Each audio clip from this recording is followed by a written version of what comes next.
Okay, so we'll start with Mangalacharna. So I think everyone can read parallelly. Om Ajnanatimirandasya Jnananjanashalakaya Yachurunmilitam Yena Tasmai Shri Gurave Namaha. Shri Chaitanya Manobhishtam Sthapitam Yena Bhutale Swayam Rupa Kadamakyam Dadati Swapadantikam Vandeham Shri Guru Shri Yutapadakamalaam Shri Guru Vaishnavanscha Shri Rupam Sagrajatam Sahagana Raghunathanvitam Tam Sajivam Sadhvaitam Savakuntam Garjana Sahitam Krishna Chaitanya Devam Shri Radha Krishna Padan Sahagana Lalita Shri Vishakam He Krishna Karuna Sindho Navambho Jagatpate Gopesha Gopika Kanta Radha Kanta Namostute Saptakanchana Gaurangi Radhe Vrindavaneshwari Vrishabhanusute Devi Pranamami Haridevi Vancha Kalpatarupascha Vasindhuterogacha Patitanam Pavanebhyo Vaishnavebhyo Namo Namaha Shri Krishna Chaitanya Prabhu Nityananda Shri Advaita Gadadhara Parivasadi Ganga Hare Krishna Krishna Krishna Hare Hare Hare Rama Rama Rama Hare Hare Hare Krishna. So continuing with Bhagavad Gita chapter 1 shloka number 2. Okay, so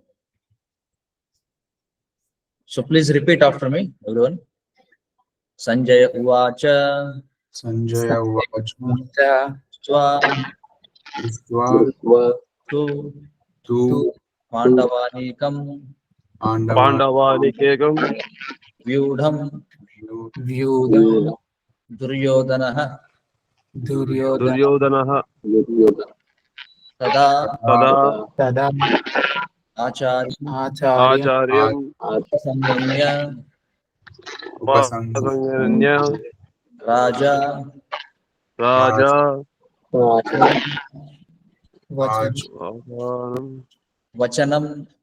Vachanam Abravit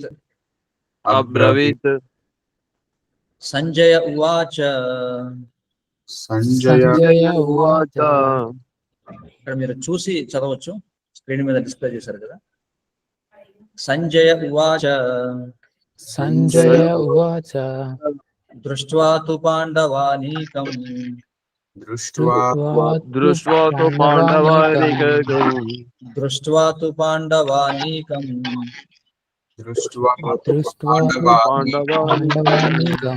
వ్యూఢం దుర్యోధనస్తథా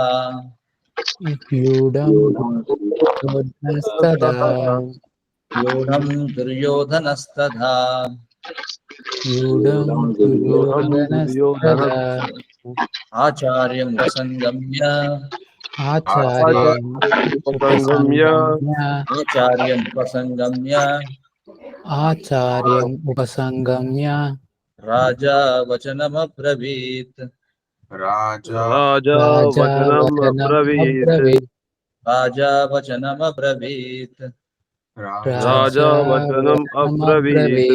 Sanjaya ఉవాచ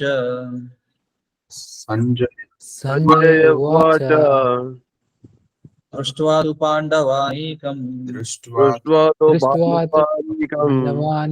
వ్యూఢం దుర్యోధనస్తథా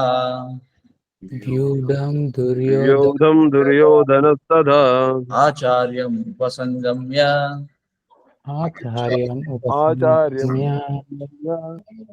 రాజా వచనమబ్రవీత్. Okay, so ప్రతిపదార్థాలు చూద్దాం, synonyms. Sanjaya ఉవాచ, Sanjaya said, Društva, after seeing, tu, but Pandava Anikam, the soldiers of the Pandavas, Vyudham, arranged in a military phalanx. Duryodhana, King Duryodhana, Tada, at that time, Acharya, the teacher, Upasangamya, approaching, Raja, the king, Vachanam, words, Abhravit, spoke. Okay. So ఇక్కడ మీరు చూస్తే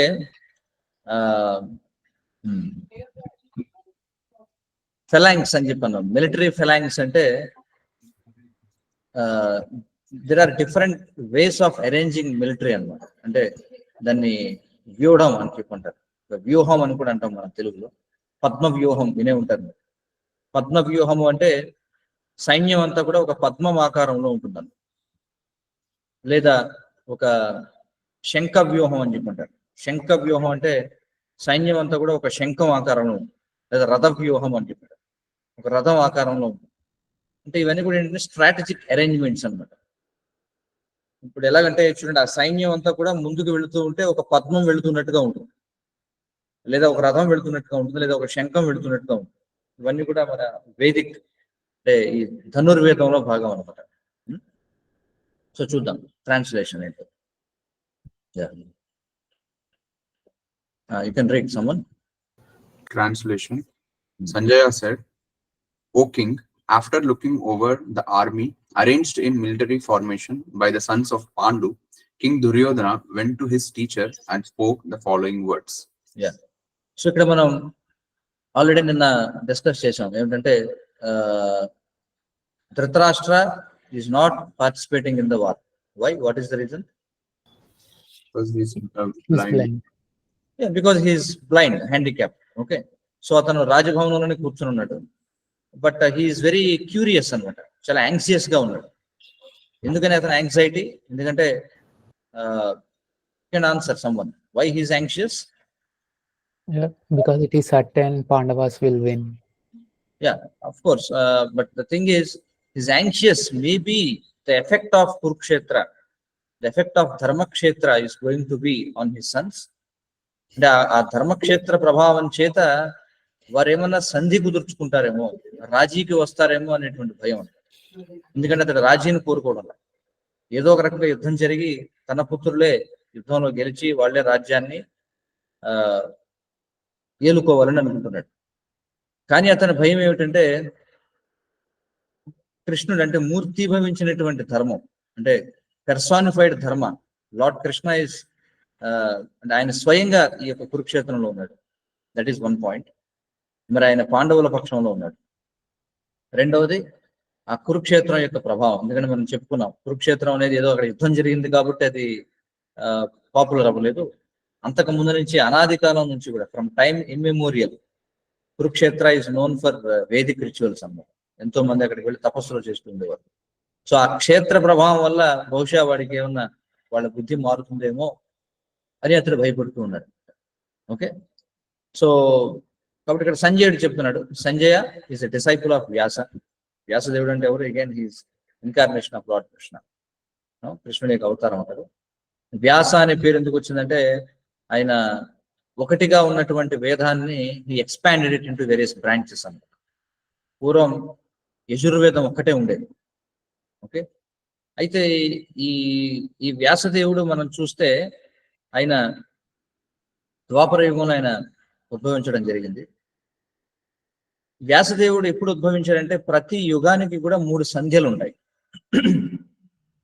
ఎలాగైతే మనకి ప్రతిరోజు కూడా 3 junctions ఉంటాయో, అంటే ఉదయాన్నే మనకి సూర్యోదయానికి ముందు మొదటి సంధ్య జరుగుతుంది, తర్వాత మధ్యాహ్నం ఒక సంధ్య, అంటే ఉదయం మధ్యాహ్నానికి మధ్యలో ఒక సంధ్య జంక్చర్ అనేది జరుగుతుంది. మళ్ళీ రాత్రికి మధ్యాహ్నానికి మధ్యలో ఒక జంక్చర్ అంటే ఒక సంధ్య ఉంటుంది. ఏ విధంగా అయితే ఒక రోజుకి 3 సంధ్యలు ఉంటాయో అలాగే ఒక యుగానికి కూడా 3 సంధ్యలు ఉంటాయి. మరి వ్యాసదేవుడు ద్వాపర యుగం యొక్క 3వ సంధ్యలో ఆవిర్భవించాడని మనకు శాస్త్రాలు చెప్తున్నాయి. ఓకే, అయితే ఇక్కడ ఒక ప్రత్యేకమైన ఏర్పాటు కూడా జరిగింది. మనం యుగాలు గురించి అడిగినప్పుడు సత్య, త్రేత, ద్వాపర, కలియుగం అని చెప్పంటాం. కానీ వాస్తవానికి అది ఎగ్జాక్ట్ సిరీస్ కాదు. సత్య, ద్వాపర, త్రేత, కలియుగ. ఓకే, కృతయుగము అని చెప్పంటాం. కృతయుగం అంటే మొట్టమొదటి యుగం, ఫస్ట్ యుగం. తర్వాత ద్వాపర అంటే సెకండ్, ద్వా అంటే రెండవది, త్రే అంటే మూడవది, త్రేతాయుగం, 4వది కలియుగం. కానీ ఈ వైవస్వత మన్వంతరం, ఇప్పుడు జరుగుతున్నటువంటి మన్వంతరాన్ని వైవస్వత మన్వంతరం అని అంటారు.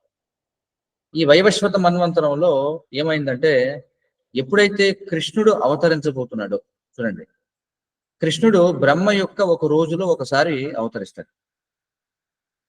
మనకి తెలుసు భగవద్గీత నుంచి బ్రహ్మ యొక్క లైఫ్ టైం గురించి మనకి వివరించబడింది. బ్రహ్మ యొక్క లైఫ్ టైం ఎంతంటే 43 lakh years into 1000. మీరు మల్టిప్లై చేసుకోండి. అది బ్రహ్మకి ఒక డే అనమాట.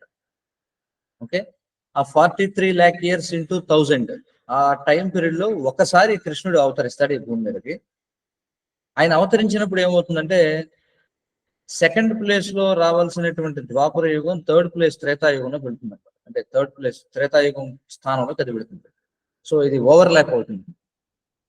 ఎందుకనంటే ఏ ద్వాపర యుగంలో అయితే కృష్ణుడు వస్తాడో తర్వాత కలియుగంలో చైతన్య మహాప్రభు రావాల్సి ఉంది. అందుకని స్పెసిఫిక్ అరేంజ్మెంట్ అనేది జరుగుతుంది. సో కాబట్టి ఈ వైవస్వత మనమంతరంలో ఇది 28వ మహాయుగం. ఇప్పుడు మనకు జరుగుతున్నది 28th మహాయుగ, 28th మిలీనియం అని చెప్పంటారు. ప్రతి మనువు కూడా ఆయన 71 మిలీనియంస్ పాటు జీవిస్తారు, 71 మహాయుగాల పాటు.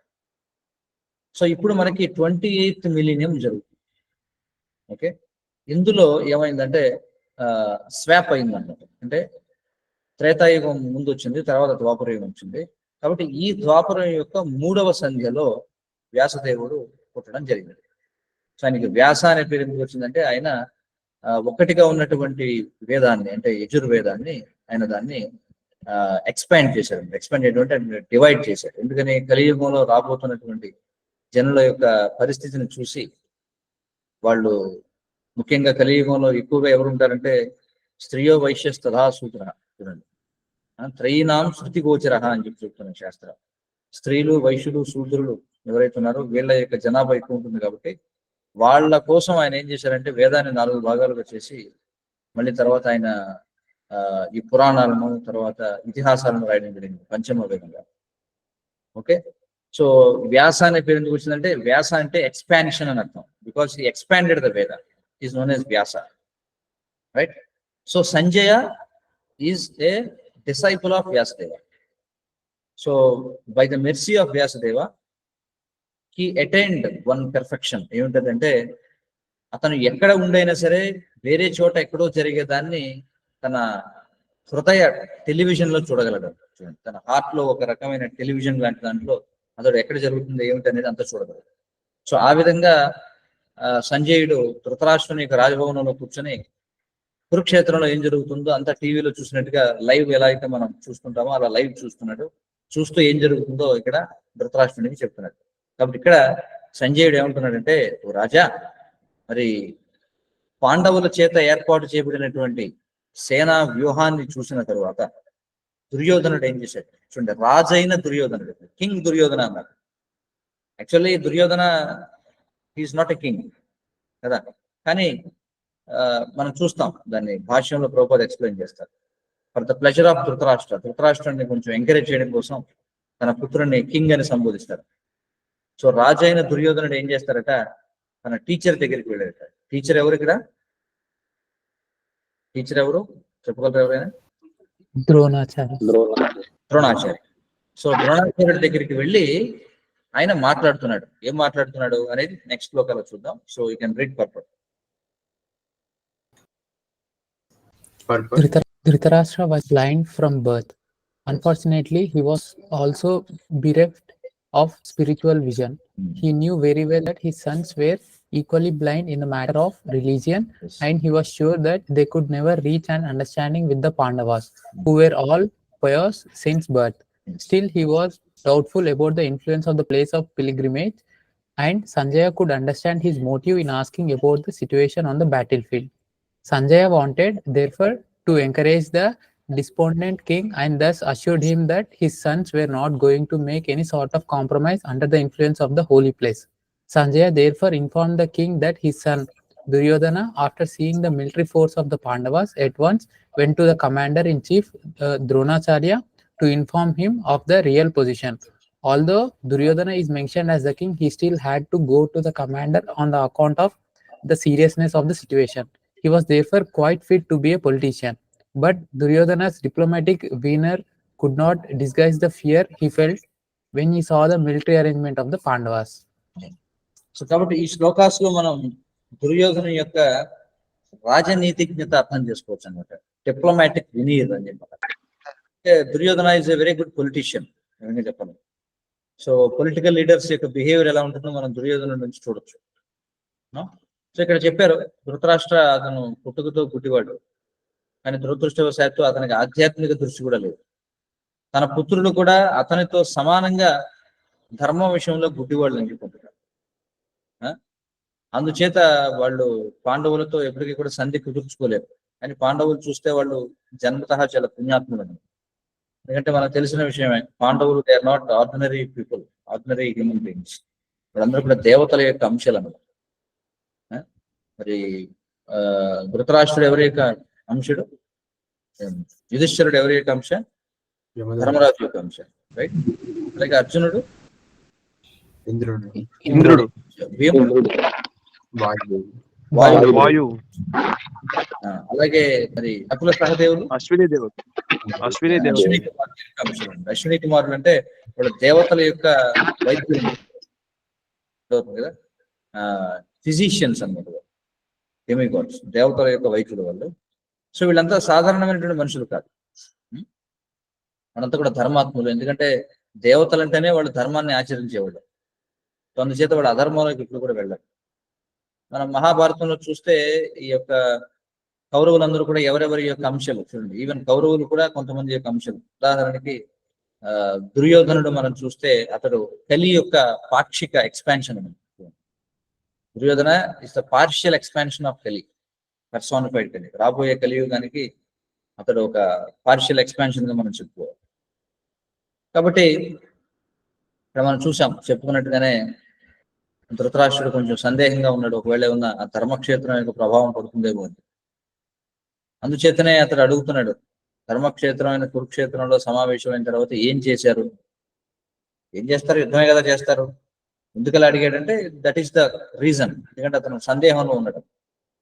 అయితే అర్జునుడికి అర్థమైంది ఎందుకు ఇలా అడిగాడు, ఏం చేశారు నా పిల్లలను అడిగాడు అనే దాన్ని బట్టి వెంటనే సంజయుడు అర్థం చేసుకున్నాడు. అందుకని మరి నిరుత్సాహంతో ఉన్నటువంటి రాజుని ప్రోత్సహించడం కోసం ఏం చెప్పాడంటే, నువ్వేం కంగారు పడుతూ, వాళ్ళు ఏమి రాజీ కుదుర్చుకోవట్లే, ఎందుకంటే నీ పిల్లలు ఏమి అంత ధర్మాత్ములు కాదు. ఆవిడ ధర్మక్షేత్రంలో ఉన్నా వాళ్ళు ఏమి ధర్మాత్ములుగా మారపోవడం లేదు. అందుకే ఇక్కడ ఏమన్నాడంటే ప్రోత్సహించడం కోసం తన పుత్రుడిని రాజా అని చెప్పాడు కదా. కానీ రాజు అయినప్పటికీ మనం చూస్తే ఒక ఆదర్శనీయమైనటువంటి రాజు ఏ ముఖ్యమైన నిర్ణయం తీసుకోవాలన్నా సరే he has to discuss with his subordinates అన్నమాట. ముఖ్యంగా యుద్ధం విషయంలో చూస్తే కమాండర్ ఇన్ చీఫ్ ఎవరు ఇక్కడ అంటే సేనాధిపతి ద్రోణాచార్యుడు. అతని దగ్గరికి వెళ్ళి ఉన్నటువంటి పరిస్థితిని వివరిస్తున్నాడు. అంటే అక్కడ మనం చూడొచ్చు ఈ దుర్యోధనంలో ఉన్నటువంటి భయం ఏదైతే ఉందో అతనికి కనిపిస్తుంది అన్నమాట. ఎందుకంటే లోపల అతనికి భరోసా ఉంది, ఖచ్చితంగా మనమే యుద్ధం చేయిస్తామని. కానీ లోపల మాత్రం ఈ పాండవుల యొక్క ఏర్పాటు చూసి భయపడుతూ ఉన్నాడు. అందుచేతనే అతడు వెళ్ళి వెంటనే ద్రోణాచార్యుడితో డిస్కస్ చేస్తున్నాడు అన్నమాట. సార్ చూడండి వాళ్ళు ఎలా ఏర్పాటు చేస్తున్నారో ఏమిటండి. Next shloka, third shloka. Okay, so read the shloka. పశ్య ఏతాం పాండుపుత్రాణం ఆచార్య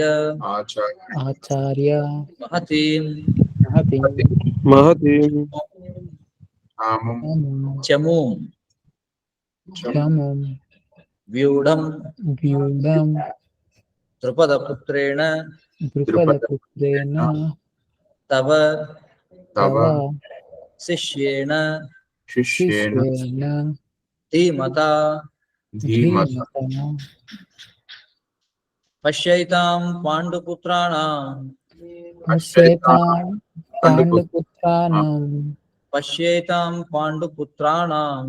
పశ్యైతాం పాండుపుత్రాణం ఆచార్య మహతీం చమూం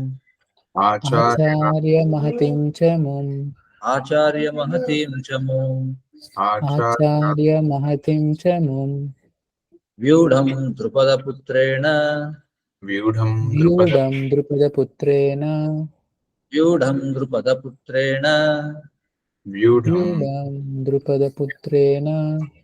తవ శిష్యేణ ధీమతా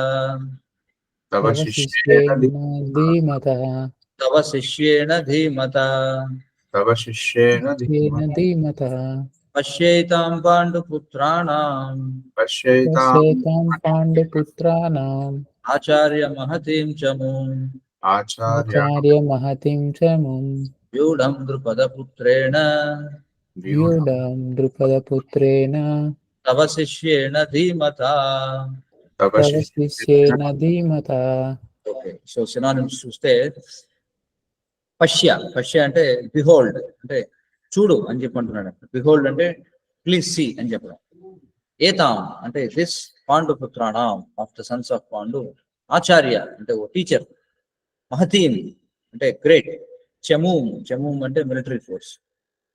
వ్యూఢం అంటే మిలిటరీ ఫెలాంగ్స్ అని చెప్పుకున్నాం కదా ప్రీవియస్ శ్లోకాలు. So arrangement, military arrangement. ద్రుపద పుత్రేణ by the son of Drupada. Who is the son of Drupada? Any idea? దృష్టద్యుమ్నుడు సన్ ఆఫ్ ద్రుపద. ఓకే, తవ యువర్ శిష్యేణ disciple. But who is Dhrishtadyumna? He is disciple of Dronacharya. ధీమత, ధీ అంటే ఇంటెలిజెన్స్ అని అర్థం. మత అంటే వెరీ, అంటే షోస్ దాన్ని విశేషణాన్ని సూచిస్తున్నారు. సో ధీమత అంటే very intelligent. Okay, translation can read. Translation. O my teacher, behold the great army of sons of Pandu, so expertly arranged by your intelligent disciple, the son of Drupada. Yes.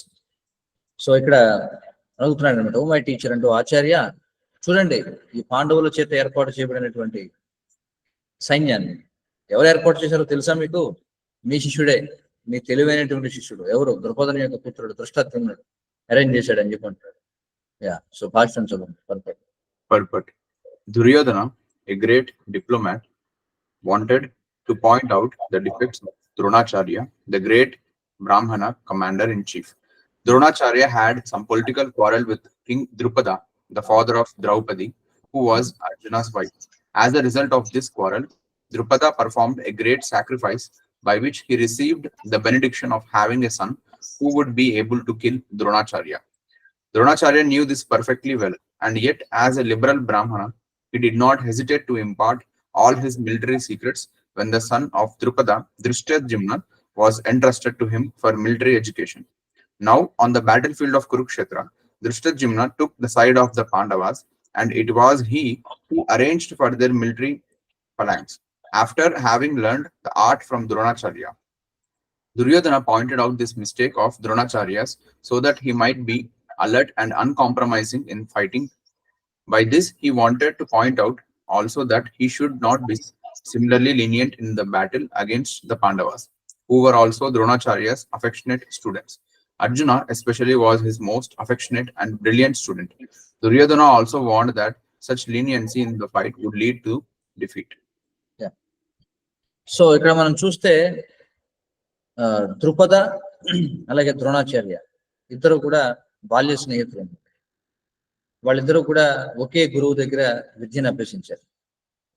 ఎందుకంటే మనకి Vedic system లో మనం చూస్తే బ్రాహ్మణ, క్షత్రియ, వైశ్య ఈ 3 classes of people కూడా ఖచ్చితంగా గురుకులానికి వెళ్ళేవారు. ఓకే, అయితే బ్రాహ్మణులు, క్షత్రియులు గురువు దగ్గరే ఉండేవారు. వైశ్యులు ఏ రోజుకు ఆ రోజు డే స్కాలర్స్ అని చెప్పి అంటారు కదా. సో వైశ్యులు గురువు దగ్గర ఉండేవాళ్ళు కాదన్నమాట, వాళ్ళు డే స్కాలర్స్. కానీ అఫ్ కోర్స్ డే స్కాలర్ అనేది ఎగ్జాక్ట్ పదం కాకపోవచ్చు, but that's what we use కాబట్టి నేను చెప్తున్నాను. So Brahmanas and Kshatriyas they use to stay in the gurus Ashram, right? So ఆ విధంగా ద్రుపదుడు అతడు క్షత్రియుడు, అలాగే ద్రోణాచార్యుడు అతడు బ్రాహ్మణుడు. కాబట్టి వాళ్ళిద్దరు కూడా ఒకే గురువు దగ్గర విద్య నేర్చుకుంటున్నారు. అయితే విద్య పూర్తయిన తర్వాత ఎప్పుడైతే వాళ్ళు వాళ్ళ యొక్క ఇంటికి తిరిగి వెళ్ళే సమయంలో ద్రోణాచార్యుడికి ద్రుపదుడు ఒక మాట ఇస్తాడనమాట. ఎందుకంటే మరి ద్రుపదుడు క్షత్రియుడు కదా, మరి క్షత్రియుడు అంటే చాలా సంపద ఉంటుంది, దానం ఇవ్వగలడు. ద్రోణ, నీకు ఎప్పుడైనా అవసరం ఉంటే నువ్వు నా దగ్గరికి రా, నేను నీకు ఏది కావాలంటే ఇస్తాను అని చెప్పి మాట ఇస్తాడు. సరే, ద్రోణాచార్యుడు తన ఇంటికి వెళ్ళిపోతాడు. కానీ ద్రోణాచార్యుడు బ్రాహ్మణుడు అయి ఉండడం వల్ల మరి బ్రాహ్మణుడు సహజంగానే పేదరికాన్ని స్వీకరిస్తాడు అన్నమాట. ఎందుకంటే బ్రాహ్మణుని యొక్క లక్షణాల్లో శమో దమ తపః శౌచం. తపః అంటే ఆస్టెరిటీ అనేది ఉంటుంది. అంటే పూర్తిగా భగవంతుడి దయపై ఆధారపడతాడు. భగవంతుడి దయ మీద ఆధారపడుతూ తనకి ఏదైతే లభిస్తుందో దాన్నే స్వీకరించి జీవిస్తాడు. అది బ్రాహ్మణుని యొక్క లక్షణం. అయితే ఆ విధంగా జీవిస్తుంటే ద్రోణాచార్యుడు చాలా పేదరికంలో ఉంటాడు. మరి అతనికి ఈ అశ్వత్థామ అనేటువంటి పుత్రుడు ఉన్నాడు, రైట్? సో అతనికి ఒకసారి ఎంతగా పేదరికం వస్తుందంటే ఈ తన ఈ అశ్వత్థామ, చూడండి ఆ పేరు కూడా విశేషం అండి. అశ్వత్థామ అంటే అశ్వత్ అంటే గుర్రములాగా, హామ అంటే రొప్పినవాడు అని అర్థం. అంటే అశ్వత్థామ పుట్టుకతో గుర్రం వలె రొప్పుతాడు అన్నమాట. మీరు ఎప్పుడైనా గుర్రాన్ని చూడండి, అది పరిగెత్తి రొప్పుతుందని అంటుంటున్నాను. సో అట్లా అశ్వత్థామ అంటే అర్థం గుర్రము వలె రొప్పినవాడు అని అర్థం. సో ఎలాంటి పరిస్థితి వస్తుందంటే అశ్వత్థామకి ఇవ్వడానికి పాలు కూడా లేని పరిస్థితి. ద్రోణాచార్యుడు అంత పేదరికంలో ఉంటాడు.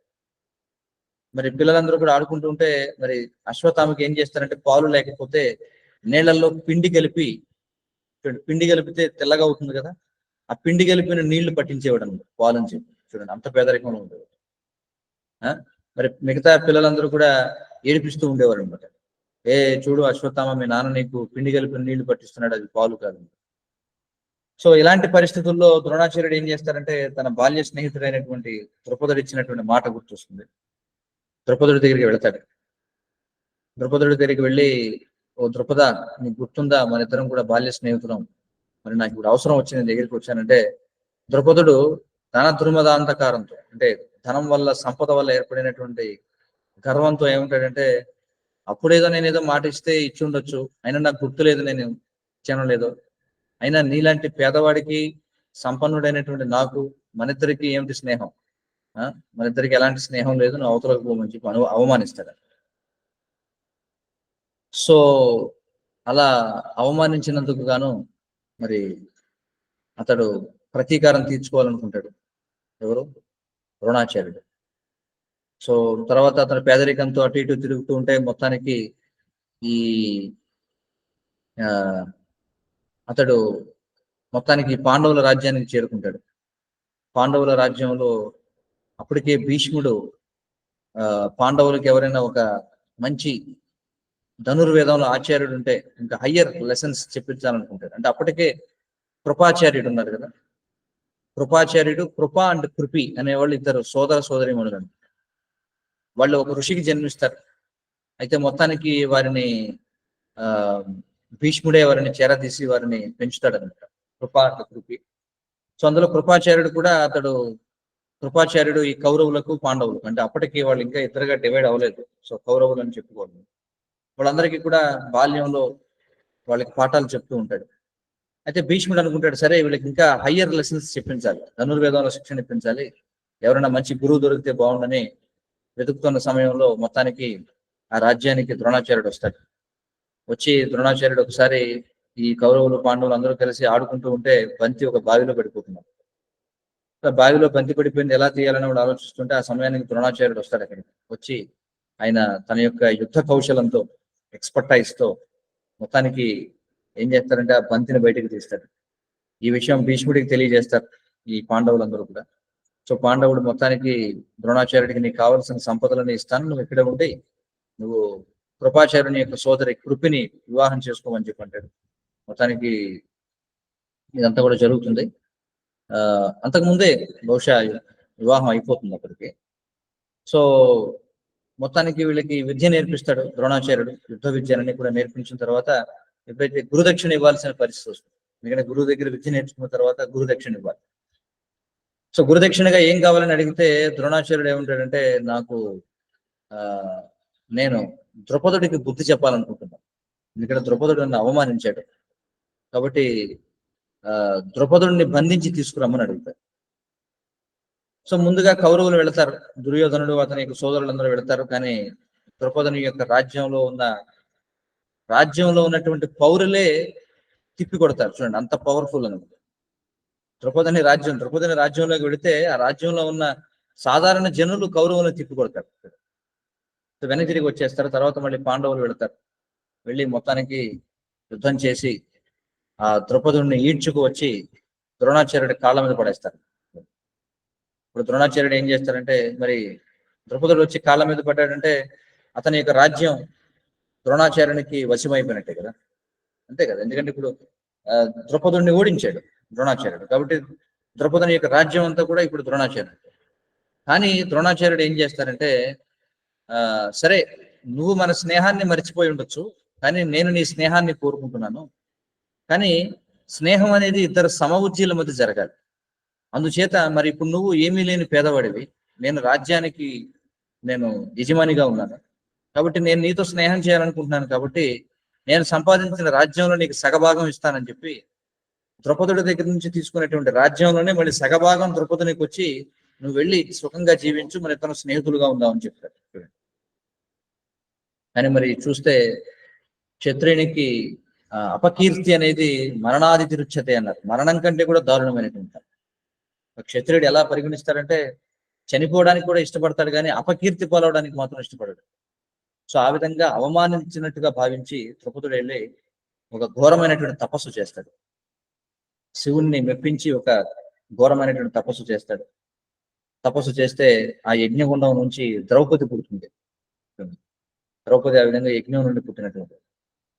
అలాగే మరి శివుడు వరం కావాలి అంటే ఏం కావాలని అడిగితే అతడు కోరుకుంటాడు ఏమిటంటే ద్రోణాచార్యుడిని సంహరించగలిగే పుత్రుడు కావాలి అని చెప్పి యజ్ఞం చేస్తాడు. సో ఆ విధంగా మొత్తానికి యజ్ఞగుండం నుంచి దృష్టద్యుమ్నుడు లభిస్తాడు అతడు. సో ఈ దృష్టద్యుమ్నుడు పుట్టిందే ఎందుకోసం అంటే ద్రోణాచార్యుడిని చంపడం కోసం. ఆ విషయం ద్రోణాచార్యుడికి కూడా తెలుసు, దృష్టద్యుమ్నుడు పుట్టిందని చంపడానికి. కానీ అతడు ఎంత ఉదార స్వభావం కలిగినటువంటి అంటే ఈ దృష్టద్యుమ్నుడు తనని చంపేవాడు అని తెలిసినా కూడా ఎప్పుడైతే దృష్టద్యుమ్నుడు వచ్చి నాకు యుద్ధ విద్యను నేర్పించండి అని అడిగినప్పుడు ద్రోణాచార్యుడు తిరస్కరించకుండా ఇతడు నా చావుకి కారణమవుతాడని తెలిసి కూడా అతనికి విద్యను బోధిస్తాడు. చూడండి, అదే ఇక్కడ మనకి భాష్యంలో చూస్తే ఇక్కడ శ్రీల ప్రభుపాదులు వారు చెప్తున్నారు. Dronacharya knew this perfectly well, and yet as a liberal Brahmana, he did not hesitate to impart all his military secrets when the son of Drupada, Drushtadjumna, was entrusted to him for military education.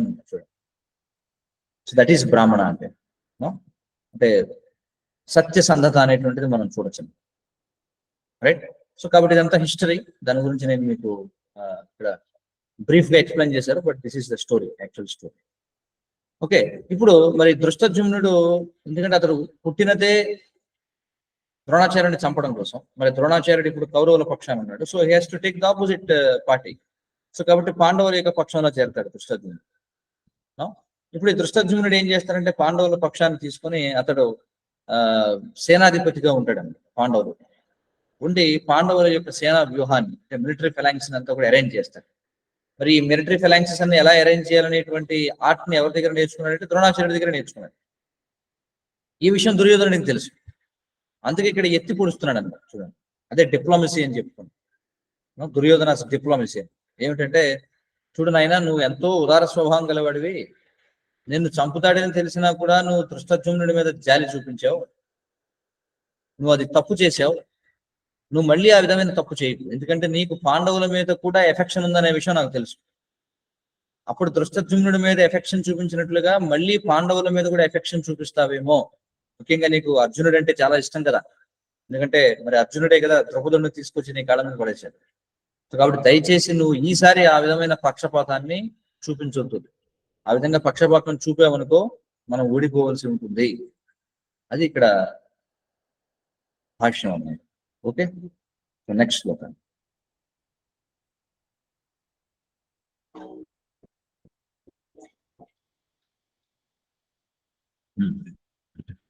So fourth Shloka. Okay, అత్ర సురః సురః శూరాః శూరాః అంటే శూరులు అని చెప్పి అంటాం కదా తెలుగులో, వీరులు శూరులు అంటాం కదా, సో అందులో శూరాః అని చెప్పి అంటాం. మహా ఇషు ఆశః మహా ఇషు ఆశాః భీమార్జున సమాః యుధి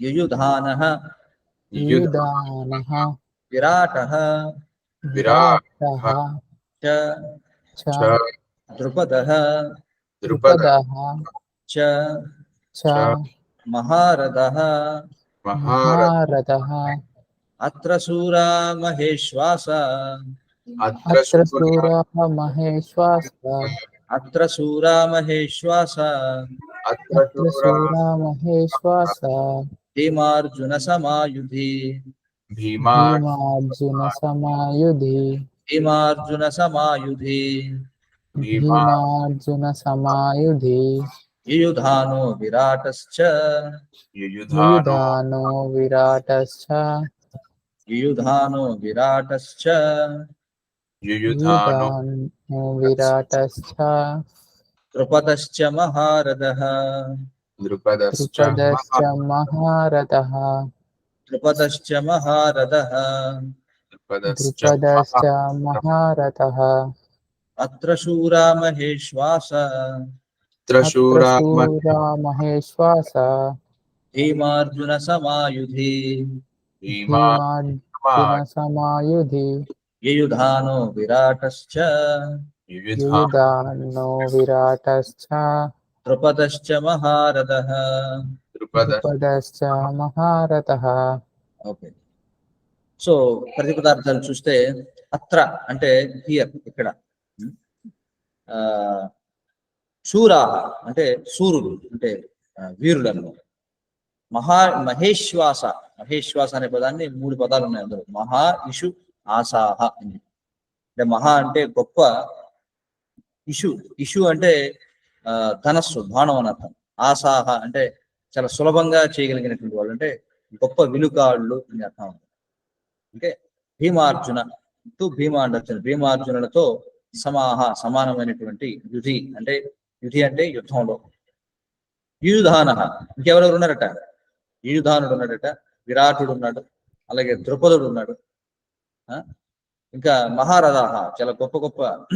అంటే ఇక్కడ ద్రుపదుడిని మహారథుడు అని చెప్పి అంటారు. ట్రాన్స్లేషన్ చూడండి. Translation. Here in this army there are many heroic bowmen equal in fighting to Bhima and Arjuna, great fighters like Yudhana, Virata and Drupada.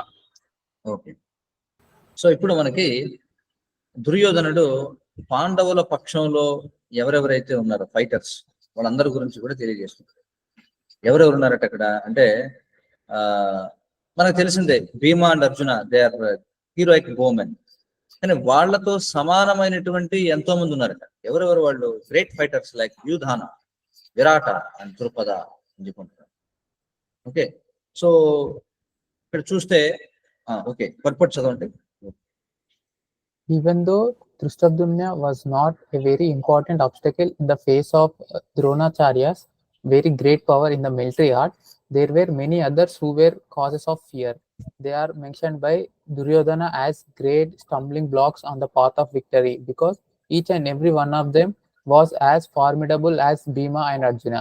He knew the strength of Bhima and Arjuna, and thus he compared the others with them. Okay,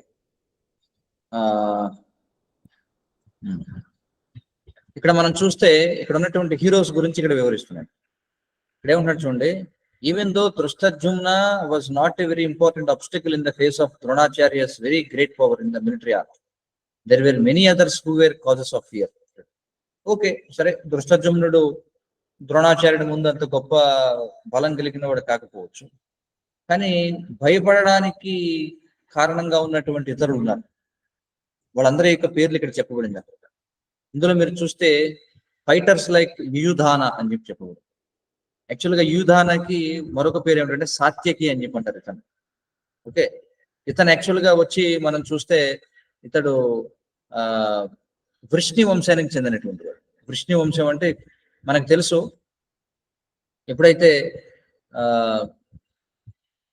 కృష్ణుని యొక్క సైన్యాన్ని నారాయణీ సేన అని చెప్పి అంటారు. ఒకసారి ఎప్పుడైతే కృష్ణుడు విశ్రాంతి తీసుకుంటూ ఉంటాడు ఈ కురుక్షేత్ర యుద్ధానికి ముందు, అయితే మరి ఇది యుద్ధంలో సాధారణంగా ఏం చేస్తారంటే, ఇది ప్రపంచ యుద్ధం మనకు తెలిసిన విషయం. అందరూ కూడా ఎలీస్ని పోగు చేసుకుంటూ ఉంటారు, అంటే వాళ్ళకి సపోర్ట్ చేసేటువంటి వాళ్ళు. సో ఇలా వాళ్ళంతా తిరుగుతుంటారు. ఇప్పుడు కృష్ణుడి దగ్గరికి వస్తారు, ఏకకాలంలో వస్తారనమాట. అర్జునుడు, దుర్యోధనుడు ఇద్దరు కూడా. మొట్టమొదట అర్జునుడు వస్తాడు. అర్జునుడు వచ్చి అతను ఏం చేస్తారంటే మరి వచ్చి చూస్తాడు, ఆ కృష్ణుడు నిద్రిస్తూ ఉంటాడు. దుర్యోధనుడు కూడా వస్తాడు. దుర్యోధనుడు వచ్చి ఏమనుకుంటాడంటే, సరే పడుకున్నాడు, సరే లేస్తాడు కదా, లేచినప్పుడు మనం చూస్తాడు, కానీ కాళ్ళ దగ్గర కూర్చోవడం ఎందుకు? వీడు ఒక యాదవుడు, వీడు అంటే కృష్ణుడిని తక్కువగా పరిగణిస్తాడు అన్నమాట. వీడు ఒక యాదవుడు అంటే మనకంటే తక్కువ స్థాయి వాడు, వీడి కాళ్ళ దగ్గర మనం కూర్చోవడం ఏమిటని చెప్పి తల దగ్గర కూర్చుంటాడు. అర్జునుడు వచ్చి ఏం చేస్తాడంటే కృష్ణుడి దగ్గర కాళ్ళ దగ్గర కూర్చుంటాడు. ఎందుకంటే అర్జునుడు డివోటీ కదా, కృష్ణునికి భక్తుడు అతను. సో ఎప్పుడు కూడా కృష్ణునికి పాదాలకు సేవ చేయాలనుకుంటాడు, కాబట్టి కాళ్ళ దగ్గర కూర్చుంటాడు.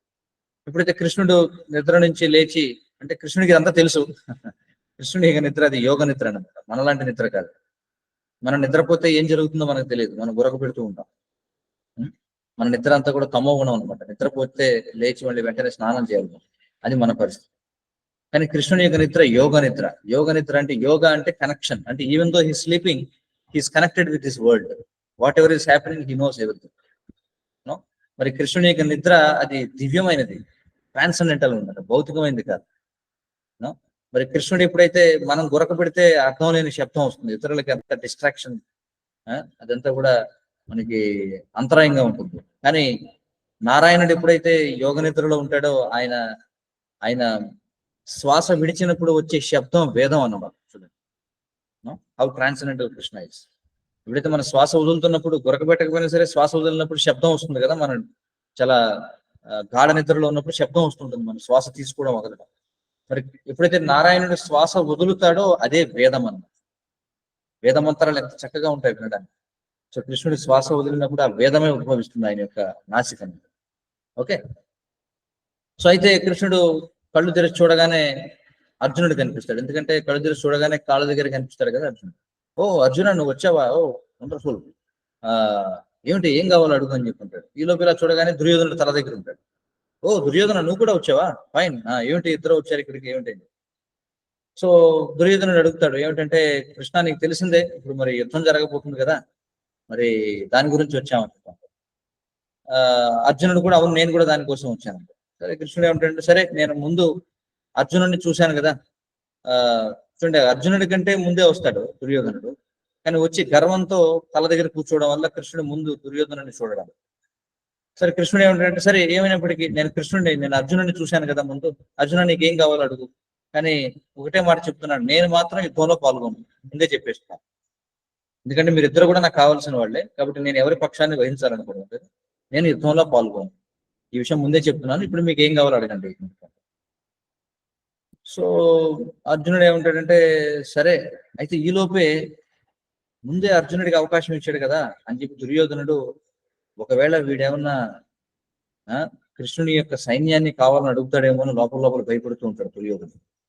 వీడేం అడుగుతాడో ఏమిటో, ఒకవేళ సైన్యం అంతా అడుగుతాడేమో ఏమిటో. కానీ అర్జునుడు భక్తుడు కాబట్టి ఏమంటాడంటే, కృష్ణ నువ్వు యుద్ధం చేయకపోయినా పర్వాలేదు, కానీ నువ్వు అక్కడ ఉంటే చాలు, నాకు నువ్వు అక్కడ ఉండు, నాతో చాలు, సరిపోతుంది అంటాడు. కృష్ణుడు అంటే, యుద్ధం చేయనని చెప్పాను కదా, అయినా సరే నువ్వు నన్ను కోరుకుంటున్నావా అంటే, పర్వాలేదు నువ్వు ఉంటే చాలు నాకు అని చెప్పాను. దుర్యోధనుడు అనుకుంటాడు, అమ్మయ్య ఇంకా నయం, కృష్ణుని యొక్క సైన్యాన్ని అడుగుతాడేమో అనుకున్నా. వీడు బుద్ధి లేని వాడు అర్జునుడు, వీడికి బుద్ధి లేదు కాబట్టి సైన్యాన్ని అడగలేదు, ఫోన్లే పోతే పోయింది. కృష్ణ సరే నువ్వు అర్జునుడి పక్షానికి వెళ్ళు, నీ సైన్యం మాత్రం నాకు ఇవ్వు అని చెప్పంటాడు. ఎందుకంటే మరి కృష్ణుని యొక్క సైన్యాన్ని నారాయణీ సైన్యం అని చెప్పంటారు. ఓకే, అయితే ఈ నారాయణీ సైన్యంలో ఒక శక్తివంతమైనటువంటి యోధుడు అనమాట ఈ సాత్యకి అనేటువంటి వ్యక్తి, వృష్ణి వంశానికి చెందినటువంటి వాడు. మరి ఇతను పురాణాలను బట్టి మనం చూస్తే ఏం తెలుస్తుందంటే, ఈ వృష్ణి వంశంలో శిని అనేటువంటి ఒక వ్యక్తికి మనముడిగా చెప్తారు ఇతన్ని. అలాగే సత్యక అనేటువంటి వ్యక్తి యొక్క పుత్రుడు అనమాట. అందుకే ఇతనికి సత్యక అనేవాడి పుత్రుడు కాబట్టి సాత్యకి అనే పేరు వచ్చింది. అతడినే యుధాన అని కూడా అంటారు. సో కాబట్టి ఆ యుధానుడు కూడా ఈ పోరాటంలో పాల్గొన్నాడు. అలాగే మనం చూస్తే విరాటుడు గురించి మనం చూస్తే, ఈ పాండవులు ఎప్పుడైతే వీళ్ళు అజ్ఞాతవాసంలో ఉన్నారు, అంటే వాళ్ళకు ఉన్నటువంటి నియమం ప్రకారం ఏంటంటే, ఇన్ని సంవత్సరాల పాటు 11 సంవత్సరాల పాటు వాళ్ళు అరణ్యవాసం చేయాలి. 12వ సంవత్సరంలో అజ్ఞాతవాసం చేయాలి. అంటే ఎక్కడ ఉన్నారో తెలియకూడదు.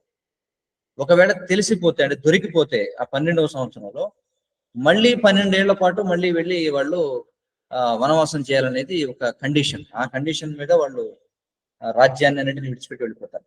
సో 11 సంవత్సరాలు అయిన తర్వాత ఇప్పుడు అజ్ఞాతవాసంలో ఉండాలి. సో అజ్ఞాతవాసంలో ఉండడం కోసం ఏం చేస్తారంటే విరాటుడు కొలువులోకి వస్తారు. సో ఆ విరాటుని యొక్క రాజ్యంలో అర్జునుడు, ఎందుకంటే అప్పటికే అర్జునుడికి రంభ ఊర్వశి మొత్తానికి ఎవరో అర్జునుడికి ఒక శాపం ఇవ్వడం జరుగుతుంది. ఎందుకంటే అర్జునుడు ఎప్పుడైతే స్వర్గలోకానికి వెళతాడు, ఆ స్వర్గలోకానికి వెళ్ళి దివ్యమైనటువంటి ఆయుధాలన్నింటినీ పొందడం కోసం స్వర్గలోకానికి వెళ్ళినప్పుడు అక్కడ ఇంద్రునికి అంటే దేవతలు కూడా జయించలేనటువంటి నివాత కవచులు అనేటువంటి రాక్షసుని సంహరిస్తాడు అన్నమాట. అంత గొప్పవాడు అర్జునుడు, అంత శక్తివంతుడు. అయితే ఆ సమయంలో స్వర్గంలో ఉన్నప్పుడు ఈ ఊర్వశి వచ్చి అర్జునునికి ఆకర్షితురాలై మరి సెక్సువల్ ఎంజాయ్మెంట్ కోసం అడుగుతుంది అనమాట అర్జునుడు. కానీ అర్జునుడు ఏమంటాడంటే, అమ్మా చూడు, నువ్వు మా వంశంలో వాస్తవానికి ఒక గొప్ప చక్రవర్తికి నువ్వు భార్యగా ఉన్నావు, కాబట్టి నువ్వు నాకు వరుసకు తల్లి అవుతావు, కాబట్టి నేను నీతో సంగమించలేనని అంటాడు. ఇప్పుడు ఊర్వశి ఏముంటుందంటే, చూడమ్మా మేము దేవతా లోకాలకు చెందినటువంటి వాళ్ళం, మాకేమి ఇలాంటి పట్టింపులు ఉండవు, మాకు ఇలాంటి వావి వరుసలేమి మాకు వర్తించవు, అవన్నీ మనుషులైనటువంటి మీకు వర్తిస్తాయి కానీ మాకు వర్తించవు అని చెప్పి అంటుంది. అయినా సరే అర్జునుడు ఏమంటాడంటే, మా తల్లి, నేను దయచేసి నిన్ను ఆ భావంతో నేను చూడలేను, నన్ను క్షమించాను అంటాడు. సో అడిగినప్పుడు తన కోరిక తీర్చమని ఊర్వశి అడిగినప్పుడు తిరస్కరించాడు కాబట్టి ఆమె శపిస్తుంది అనమాట. ఏమంటే నువ్వు నపుంసకుడు అయిపోతావు, అంటే కుజ్జావుడు అయిపోతావు అని శపిస్తున్నారు.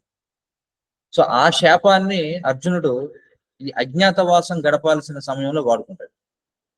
బృహన్నల అనే పేరుతో ఒక నపుంసకుడిగా ఉండి విరాటుని యొక్క కుమార్తెకు అతడు నాట్యం నేర్పిస్తాడు.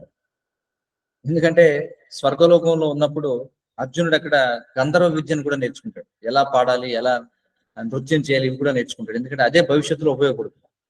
సో విరాటుని కొలువులో ఉండి అతడు మొత్తానికి విరాటుని యొక్క కుమార్తె పేరు ఉత్తరాకి నేర్పిస్తాడు. నేర్పించిన తర్వాత మొత్తానికి భీముడేమో అతడు వంటవాడిగా పనిచేస్తాడు. చూడండి, అంటే దీన్ని బట్టి మనం చూడాలి, మహా గొప్ప వాళ్ళకే కష్టాలు తప్పవు ఈ భౌతిక ప్రపంచంలో. అందుకే రామాయణంలో కూడా చూస్తే, రామాయణంలో 18 కార్డినల్ టీచింగ్స్ ఆఫ్ రామాయణ అని చెప్పారు. అంటే రామాయణం యొక్క 18 ముఖ్యమైన బోధనల్లో ఒకటి ఏమిటంటే, రాముడు ఈ విషయాన్ని తెలియజేయాలనుకుంటాడు. ఏమిటంటే భగవంతుడే స్వయంగా ఈ భూమిపైకి వచ్చినప్పుడు కూడా అతడు కూడా ఈ భౌతిక ప్రపంచపు అంటే అతడు ఒక సాధారణ వ్యక్తిగా వచ్చినప్పుడు అతడు కూడా కష్టాలు పడినట్టుగా మనకు అనిపిస్తుంది.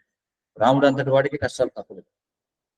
అయితే అది ఆయనకి కష్టం కాదు, అది దివ్యమైన ఆనందాన్ని ఇస్తుంది. అది మనకి కష్టంగా, అంటే మూర్ఖులైన వాళ్ళకి రాముడు చాలా కష్టపడుతున్నట్టుగా అనిపిస్తుంది, కానీ అది దివ్యానందం అనమాట. ఆయన విప్రలంబ, అలాగే సంభోగ విప్రలంబ అనేటువంటి దివ్యమైన ఆనందాన్ని పొందుతూ ఉంటాడు. ఏమైనప్పటికీ ఇక్కడ విషయం ఏమిటంటే, సో ఈ అర్జునుడు అప్పుడు విరాటుని కొలువులో పాండవులందరూ కూడా తలదాచుకుంటారు. మరి ఆ సమయంలో ఈ కౌరవులు వచ్చి విరాటునిపై దాడి చేసినప్పుడు కూడా ఈ పాండవులందరూ కూడా యుద్ధం చేసి మొత్తానికి విరాటుని రక్షిస్తారు. కాబట్టి విరాటుడు కూడా ఈ యుద్ధం జరిగినప్పుడు పాండవుల యొక్క పక్షాన్ని వహిస్తాడన్న. అలాగే ద్రుపదుడు గురించి మనం ఇందాక చెప్పుకున్నాం ఇప్పటికీ కదా. సో కాబట్టి వీళ్ళందరూ యుధానుడు, విరాటుడు, ద్రుపదుడు వీళ్ళంతా పాండవుల పక్షంలో ఉంటారు. సో కాబట్టి దుర్యోధనుడు వాళ్ళందరి పేర్లు కూడా ఇక్కడ ద్రోణాచార్యుడు చెప్తున్నాడు. ఎందుకంటే దుర్యోధనుడు అనుకుంటున్నాడు విజయం మనకు తథ్యం, కానీ వీళ్ళందరూ పాండవుల పక్షంలో ఉండడాన్ని చూస్తే ఆ విజయం మనకి అంత త్వరగా వచ్చేలా కనిపించడం లేదా అనుమానం కలిగింది. Not so easy, victory is not so easy అనుకుంటారు. సో వీళ్ళంతా కూడా భీమార్జునులంతటి శక్తిమంతులు వీళ్ళంతా కూడా, అందుకనే వాళ్ళతో పోల్చాడు అన్నమాట. ఓకే, నెక్స్ట్ శ్లోక.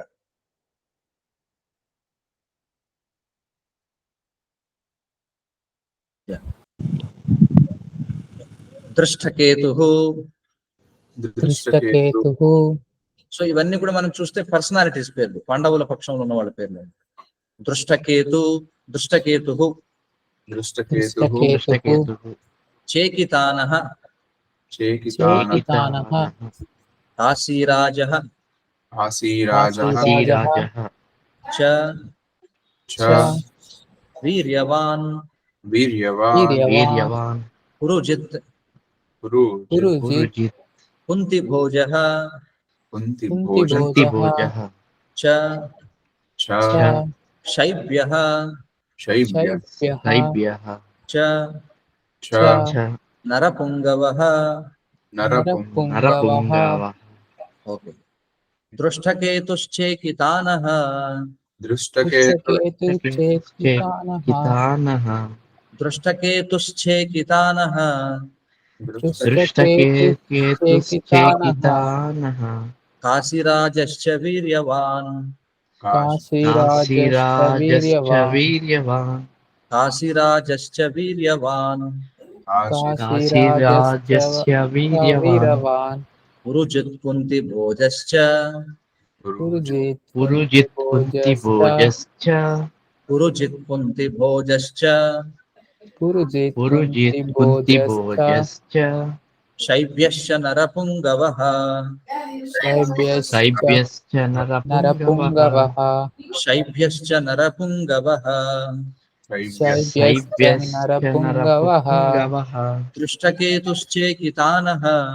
దృష్టకేతుశ్చేకితానః కాశీరాజశ్చ వీర్యవాన్ కాశీరాజశ్చ వీర్యవాన్ పురుజిత్ కుంతిభోజశ్చ పురుజిత్ కుంతిభోజశ్చ శైభ్యశ్చ నరపుంగవః. శైబ్యశ్చ నరపుంగవః. ఓకే, సినానిమ్స్ ప్రతిపదార్థాలు చూద్దాం. సో ఇక్కడ పేర్లే ముఖ్యంగా చెప్పుకుంటది.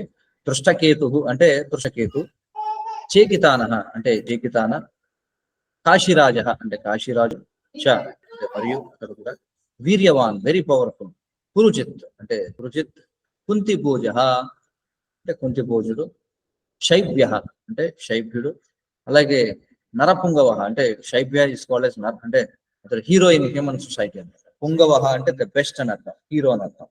మనకి ముని పుంగవ అనే మాట వాడతాం, ఋషి పుంగవ అని అంటాం. అలాగే ఇక్కడ నరపుంగవ అని చెప్పన్నారు. Okay, you can read the Translation. There are also great heroes, powerful fighters like Drishtaketu, Chekitana, Kasiraja, Purunjit, కాశీరాజు. Kunti Bhoja, and Hmm. Saibya. కాశీరాజు. ఓకే, ఇక్కడ మనం చూద్దాం ఒకసారి దృష్టకేతు ఎవరైనా కనిపించి.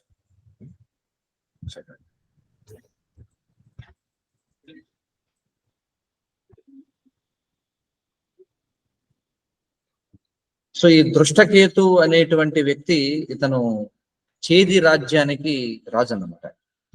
ఓకే, అతడు శిశుపాలుని యొక్క కొడుకు.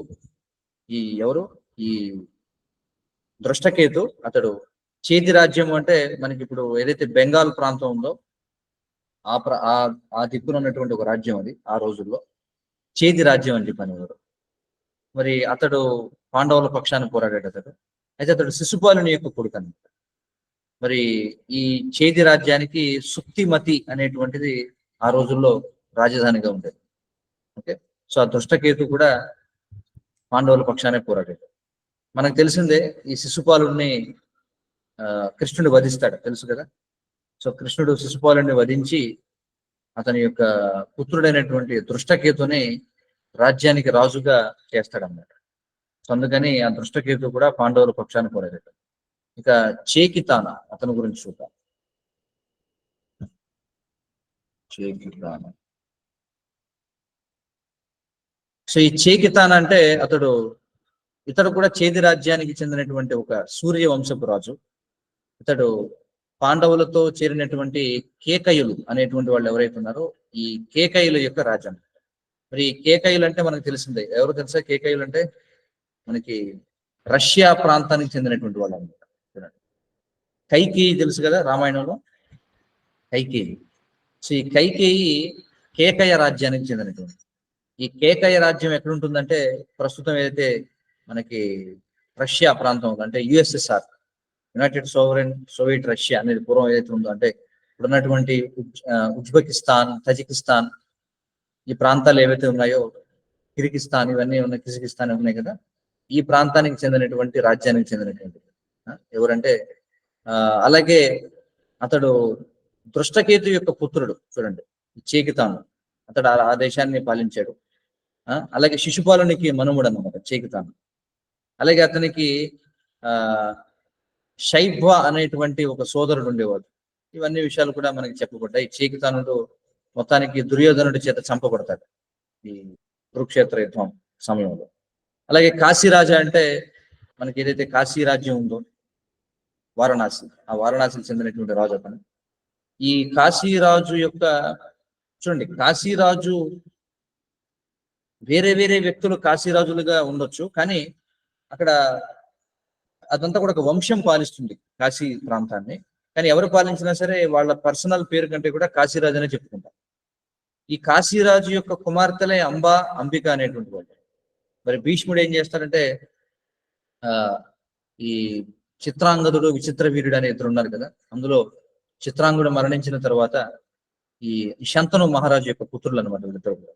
ఇదంతా కూడా మనం పూర్వం చర్చించాం, మీకు గుర్తుందో లేదు. సత్యవతికి శంతను మహారాజుకి పుట్టినటువంటి వాళ్ళిద్దరు కూడా చిత్రాంగదుడు, విచిత్ర వీరుడు. చిత్రాంగదుడు వచ్చి ఒక గంధర్వుని చేతిలో చంపబడతాడు. విచిత్ర వీర్యుని కోసం మరి భీష్ముడు వెళ్ళి ఈ కాశీరాజు యొక్క ఇద్దరు కుమార్తెలైనటువంటి అంబా, అంబిక అనే ఇద్దరిని తీసుకొస్తాడు. బలవంతంగా ఎత్తుకొచ్చి వారికి ఈ ధృతరాష్ట్రునితో ధృతరాష్ట్రునితో వివాహం చేస్తాడన్నమాట. ఓకే, ఆ చరిత్ర మనకు తెలిసిందే. సో కాబట్టి ఆ విధంగా ఈ కాశీరాజు కూడా ఏం చేస్తారంటే పాండవుల పక్షాన చేరతాడు. అలాగే మనం చూస్తే పురుజిత్ అనేటువంటి వారి గురించి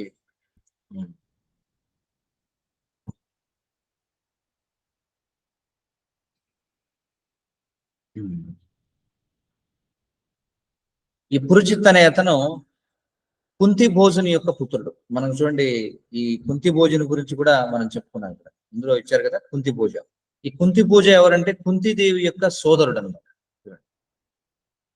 సో కాబట్టి అతడు మేనమామ అవుతాడు వీళ్ళందరికీ, పాండవులకి మేనమామ.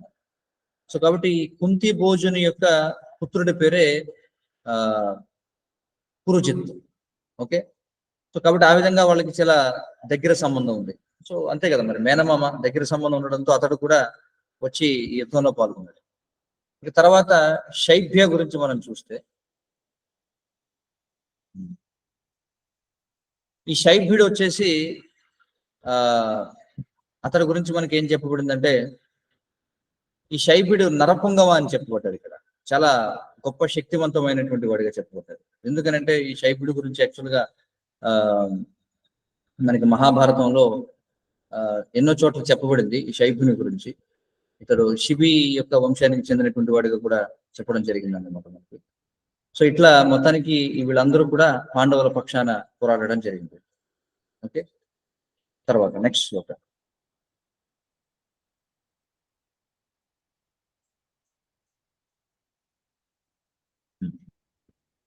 ఇంకా తర్వాత ఇంకా వాళ్ళ గురించి చెప్తున్నాడు. యుధామన్యు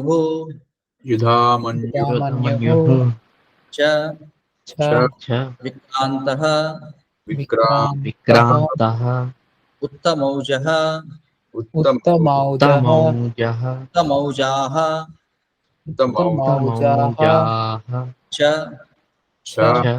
వీర్యవాన్ సౌభద్రః ద్రౌపదేయాః సర్వే మహారథాః యుధామన్యుశ్చ విక్రాంత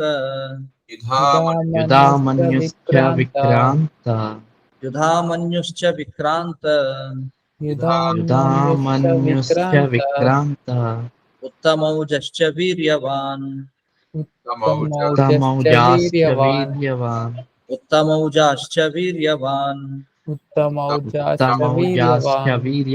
సౌభద్రో ద్రౌపదేయాశ్చ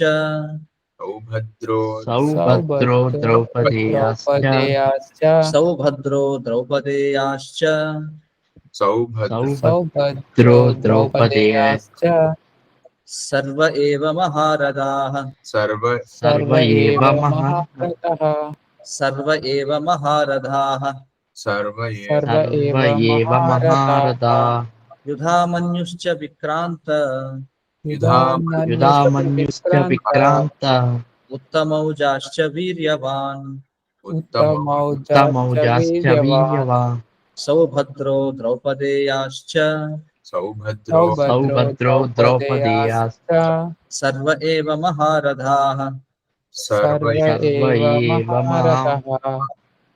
ఓకే, సో ఇక్కడ చూస్తే ఇంకా వారి పేర్లు ఎవరెవరు పాండవుల పక్షంలో పోరాడుతున్నారంటే యుధామన్యు అంటే యుధామన్యు, విక్రాంత అంటే విక్రాంత అంటే మనకు తెలుసు గొప్ప విక్రమంతో అని చెప్పి అంటాం కదా, అంటే చాలా గొప్ప.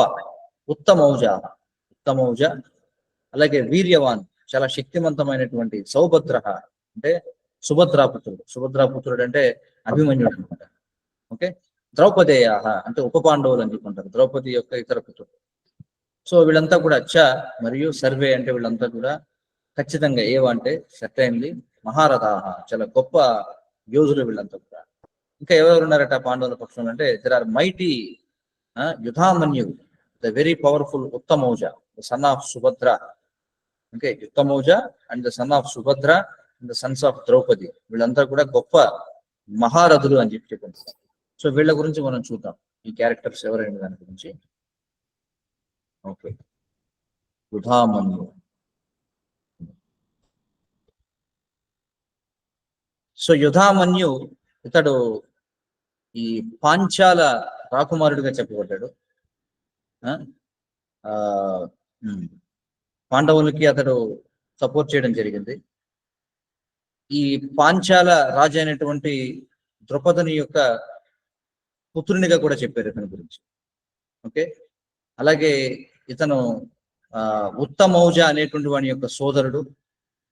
అలాగే ఈ కురుక్షేత్ర యుద్ధంలో ఈ ఉత్తమౌజుడు అలాగే ఈ యుధామన్యు ఇద్దరు కూడా కలిసి అర్జునుడిని అన్ని వైపులా సంరక్షించేవారు అనమాట. ఓకే, కాబట్టి అది అతడు చేసినటువంటి సేవ ఎక్కడంటే ఈ కురుక్షేత్ర యుద్ధంలో యుధామన్యు చేసినటువంటి సేవ. సో కాబట్టి ఉత్తమౌజుడు గురించి కూడా మనం చెప్పుకున్నాం. ఉత్తమౌజుడు అలాగే యుధామన్యుడు ఈ యజ్ఞగుండంలో పుట్టినటువంటి వాళ్ళు కాదు. మనం చూస్తే ద్రౌపదుడు యజ్ఞం చేసినప్పుడు యజ్ఞగుండం నుంచి దృష్టద్యుమ్నుడు అలాగే ద్రౌపది పుట్టారు కదా. అయితే ఈ యుధామన్యు అలాగే ఉత్తమౌజ అనేటువంటి వాళ్ళిద్దరూ కూడా అంతకుముందు ద్రౌపదుని యొక్క సంతానం. ఓకే, సో అందుచేత వీళ్ళు కూడా పాంచాల రాజ్యానికి చెందిన వారుగా చెప్పారు. ఇక తర్వాత సుభద్రాపుత్రుడు అంటే సుభద్ర ఎవరు అంటే కృష్ణ బలరాముల యొక్క సోదరి. సో ఆమెకు అర్జునుడికి పుట్టినటువంటి వాడు అతన్ని సౌభద్ర అని చెప్తున్నారు, అంటే ఎవరంటే అభిమన్యుడు. ఓకే, అంతేకాకుండా ఈ ఉప పాండవులు అనేటువంటి వాళ్ళు ఉన్నారు, 5గురు పుత్రులు. వాళ్ళ పేర్లు మహాభారతంలో చెప్పబడ్డాయి. వాళ్ళ పేర్లు కూడా మనం చూద్దాం ఒకసారి. ఉప పాండవుల పేరు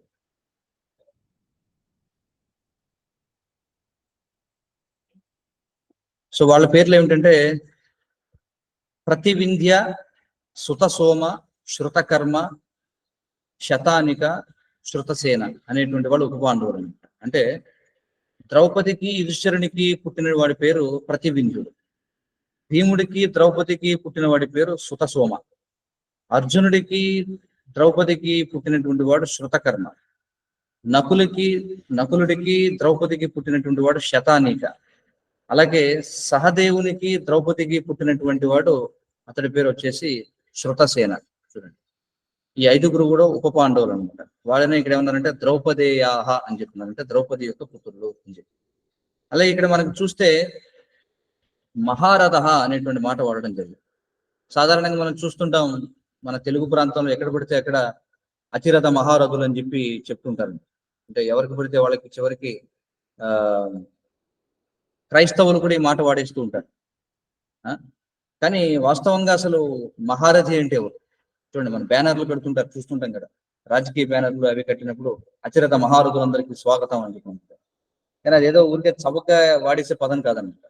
అసలు అతిరథుడు అంటే ఎవరు? మహారథి, రథి, అర్ధరథి, అతిరథి, మహారథి ఇవన్నీ కూడా వేరియస్ సెక్షన్స్ అన్నమాట. వీటి గురించి భాగవతంలో కూడా మనకి వివరించబడింది. సరే, మనకి ఇక్కడ మహారథి అనే మాట వాడారు కాబట్టి మహారథి అంటే ఏమిటంటే అర్థం 12 మంది అతిరథులతో పోరాడగలిగిన వాడిని మహారథి అని చెప్పారు. 12 మంది అతిరథులతో పోరాడగలిగిన వాడిని మహారథి అంటారు. మరొక విధంగా చెప్పాలంటే ఏకకాలంలో 7,20,000 మంది యోధులతో పోరాడగలిగిన వాడిని మహారథుడు అంటారు. చూడండి, ఏకకాలంలో 12 మంది అర్ధరథులతో కానీ, లేదా 12 మంది అర్ధరథులు అంటే ఎవరంటే 7,20,000 మందితో యుద్ధం చేయగలిగితే ఏకకాలంలో వారిని ఏమంటారంటే మహారథులు అని చెప్పంటారు. ఇవన్నీ మనకు శాస్త్రాల్లో వివరించిపోతాయి. కాబట్టి అదేదో ఊరికే ఎవడ పడితే వాడు చెప్పుకునేది కాదు. ఇప్పుడు కనీసం కత్తి కూడా లేపలేరు వాడు. చూడండి, మనం ఎప్పుడైనా మ్యూజియంకి వెళితే మనం చూస్తుంటాం, ఆనాటి వాళ్ళు శివాజీ లేకపోతే ఎవరైనా సరే ముస్లిం రాజులు కానీ వాళ్ళు వీళ్ళు వాటిని కత్తులు ఉంటాయి కదా. ఈ రోజుల్లో మనం చూస్తే ఈ హిందూ సొసైటీలో, సోకాల్డ్ హిందూ సొసైటీలో రకరకాల కులాల వాళ్ళు ఏం చేస్తుంటారంటే వాళ్ళ కులానికి సింబల్ గా ఒక కత్తి 2 కత్తులు వేసుకుంటుంటారు. కొంతమంది ఒక కత్తి వేసుకుంటారు, అది ఒక కులానికి సంకేతం. కొంతమంది 2 కత్తులు వేసుకుంటారు, అది వాళ్ళ కులానికి సంకేతం. కానీ వాస్తవానికి ఎవరు కూడా జీవితంలో కత్తిని చూసి ఉండరు, కత్తిని లేపలేరు కూడా.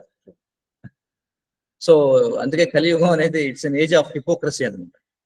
అంతా కూడా కపటత్వమే కానీ ఊరికే పైకి చెప్పుకుంటారు కానీ ఎవరు ఏం చేయలేరు. కానీ ఇక్కడ వీళ్ళు అలా కాదండి. చూడండి, ఏకకాలంలో 7,20,000 మందితో పోరాటం చేయగలగడం అంటే అది ఏమిటది, అంత గొప్ప విషయం. కాబట్టి వీళ్ళందరూ కూడా అంతటి మహారథులు అని చెప్తున్నారు. ఓకే, సో ఆ విధంగా మనం వర్స్ నెంబర్ 5 ఇది 6 శ్లోకాస్ చూసాం. So shall we take up one more verse or shall we stop here? Anyway it's already time. So I think you can take some questions. మీకు ఏమన్నా ప్రశ్నలు ఉంటే చూద్దాం. గురుజీ, మీరు 1000 into 43 lakh years ని ఒక డే ఆఫ్ బ్రహ్మ అని చెప్పారు. కానీ ఈ రోజేమో 1 లైఫ్ టైమ్ ఆఫ్ బ్రహ్మ అని చెప్పారు. రెండిట్లో ఏది కరెక్ట్ ప్రభుజీ అంటే? ఏమంటారు? బ్రహ్మదేవుంది ఒక డే నిన్న క్లాస్ లో 860 crores years సంథింగ్ ఎంతో అని చెప్పారు ప్రభుజీ. కానీ ఈ రోజేమో హాఫ్ డే కి దాన్ని ఈక్వల్ గా చెప్పారు ప్రభుజీ. అంటే ఆ రెండిట్లో ఏది కరెక్ట్ ప్రభుజీ? అంటే లాస్ట్ క్లాస్ లో చెప్పింది కరెక్టా, ఈ రోజు క్లాస్ లో చెప్పింది కరెక్టా ప్రభుజీ? చూడండి, ఇక్కడ ఒక రోజు అని అంటే ఒక రోజు అంటే 12 గంటలు పగలు, 12 గంటలు రాత్రి, అంతే కదా. కానీ ఇక్కడ నేను చెప్పినప్పుడు రోజు అంటే I literally mean day time, అర్థవుతుంది కదా. రోజు అంటే ఇక్కడ అర్థం బ్రహ్మదేవుని యొక్క రాత్రి సమయంలో సృష్టి ఉండదన్నమాట. రాత్రి సమయంలో ఎవరు ఉండరు, బ్రహ్మదేవుడు తప్ప. కానీ ఇక్కడ బ్రహ్మదేవుని యొక్క ఒక రోజు అంటే I mean 12 hours of Brahmadeva. బ్రహ్మదేవుని యొక్క 12 గంటలు అది ఎంత అంటే ఒక మహాయుగం అంటే 43 లక్షల సంవత్సరాలు. దాన్ని 1000తో మల్టిప్లై చేస్తే ఎంతైతే వస్తుందో అది బ్రహ్మదేవునికి ఒక పగటి సమయం, అంటే రోజు అని చెప్పి అంటున్నాం. ఓకేనా? అదే ప్రభుజీ, ఇందాక క్లాస్ లో అది 1 లైఫ్ టైమ్ కి ఈక్వల్ అని చెప్పారు ప్రభుజీ. బ్రహ్మ లైఫ్ టైమ్ కి ఈక్వల్ అని చెప్పారు. లైఫ్ టైం మేబీ మిస్ప్రొనౌన్స్ చేసి ఉంటాను అంతే, సంథింగ్. రోజులో ప్రభుజీ ఇంకో ఇప్పుడు మనకు రామావతారం కూడా one second please, let me clarify. So life time కాదు, ఒకవేళ ఏమో నేనేం చెప్పాను గుర్తులేదు నాకు. ఒకవేళ చెప్పుంటే లైఫ్ టైం కాదు. ఇక్కడ మనం చెప్పేది ఏమిటంటే బ్రహ్మ యొక్క ఒక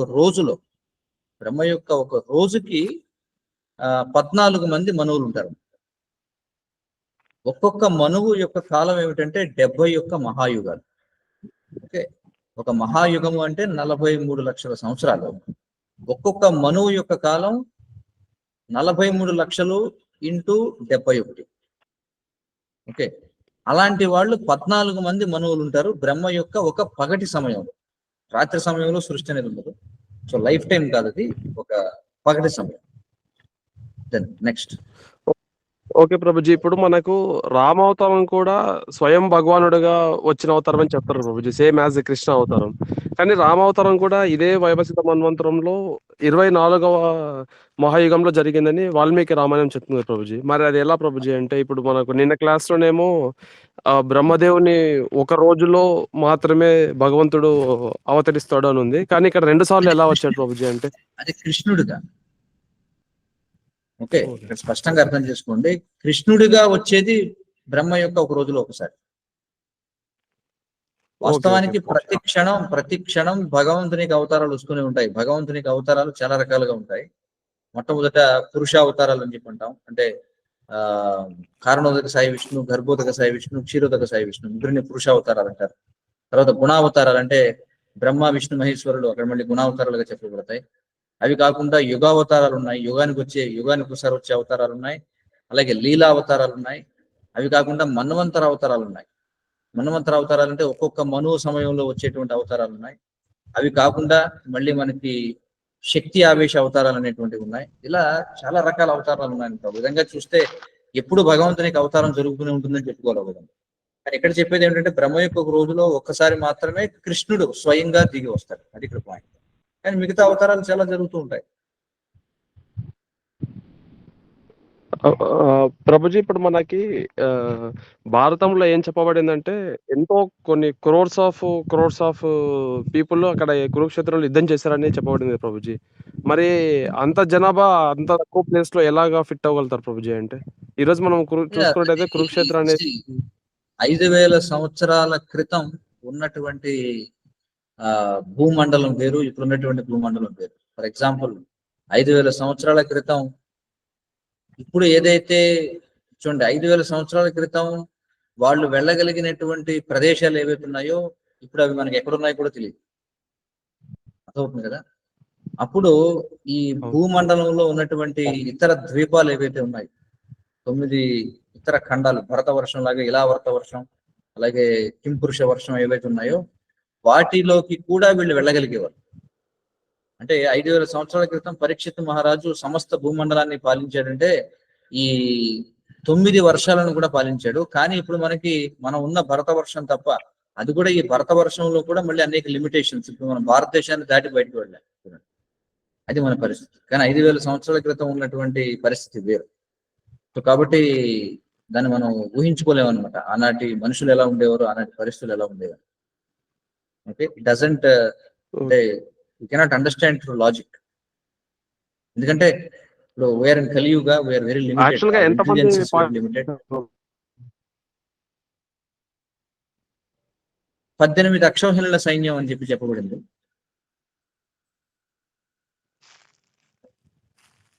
18 అక్షౌహిణుల సైన్యం పాల్గొన్నారు. అంటే అది కొన్ని కోట్లలో ఉంటుందన్న.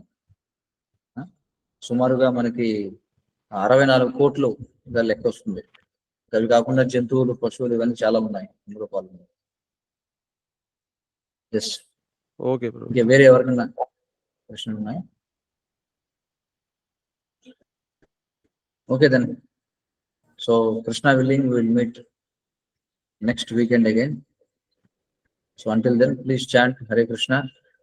Please read Bhagavad Hare Gita. Krishna. So Bhagavad Gita, Yadatatam Bhagavad Gita as it is ki jai. Jai. Srila Prabhupada ki jai. Jai. Hare Krishna, Krishna Krishna, Krishna Hare Rama, Rama Rama. Hare Rama, Rama Rama, Hare Hare. Hare Krishna.